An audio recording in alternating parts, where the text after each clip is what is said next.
একটা সময়ের কথা। সবুজ গাছপালায় ভরা এক শান্ত গ্রামে বাস করত কৃষক রামু। রামুর একটাই গরু ছিল, নাম রাধা। রাধা ছিল খুব সুন্দর, সাদা রঙের আর গলায় ঘণ্টা বাঁধা। গ্রামের সবাই রাধাকে ভালোবাসত, কারণ সে ছিল শান্ত, পরিশ্রমী আর অনেক বুদ্ধিমান। প্রতিদিন সকালে রামু রাধাকে নিয়ে মাঠে যেত। রাধা সারা দিন ঘাস খেত আর বিকেলে গুনগুন করে ঘরে ফিরত। একদিন মাঠে রাধা ঘাস খাচ্ছিল। তখন তার বন্ধু ভোলু ছাগল পাশে এলো এবং বলল, রাধা, শুনেছ? বনে নাকি এক নতুন অতিথি এসেছে। তাই নাকি বলু? কে রে সেই নতুন অতিথি? একটা শিয়াল।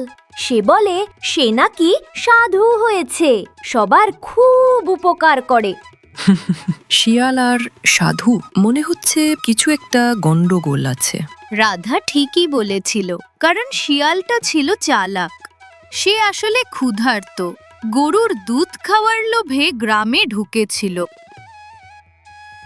একদিন লালু শিয়াল দুপুরবেলা নদীর ধারে হাঁটছিল। তার খুব খিদে পেয়েছিল। তখন সে দেখল মাঠে একটা গাছের নিচে এক গরু ঘাস খাচ্ছিল। তা দেখে লালু শিয়াল মনে মনে ভাবল, আহা, কি সুন্দর দুধের গন্ধ! একটুখানি দুধ খেলেই পেটটা ভরে যাবে। সে ভাবল ভয় দেখিয়ে কিছু পাবে না, তাই চালাকি করে বন্ধুত্ব করলেই ভালো। তাই সে ধীরে ধীরে রাধার কাছে গিয়ে বলল, হে সুন্দরী গরু, আমি বনে থাকি, আজ খুব ক্ষুধার্ত, একটু দুধ পেলে খুব উপকার হতো। কিন্তু দুধ তো আমার মালিক রামুর, আমি তার অনুমতি ছাড়া কাউকে দিতে পারি না। আমি রামুর বন্ধু, সে আমায় বলেছে তুমি দুধ দেবে। রাধা বুঝতে পারল শিয়াল মিথ্যা কথা বলছে। তুমি রামুর বন্ধু? তাহলে চলো ওনার কাছে যাই, উনি দেখে চিনে নেবেন। লালু শিয়াল ভয় পেয়ে গেল, কিন্তু মুখে হাসি রেখে বলল, না না, রামু এখন ব্যস্ত আছে, পরে দেখা করব। না, রামু এখন বাড়িতে আছে, চলো আমার সাথে।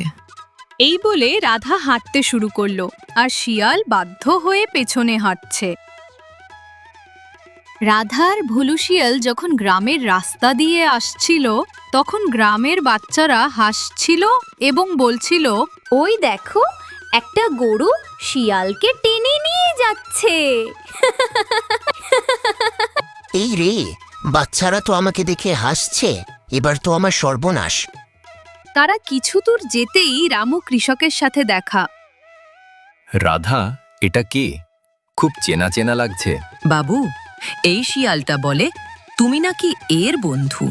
রামু শিয়ালকে দেখে রেগে গিয়ে বলল, এই শিয়ালটি তো 1 সপ্তাহ আগে আমার মুরগির ডিম চুরি করে পালিয়েছে। এটা শোনা মাত্রই লালু শিয়াল লেজ গুটিয়ে পালিয়ে গেল।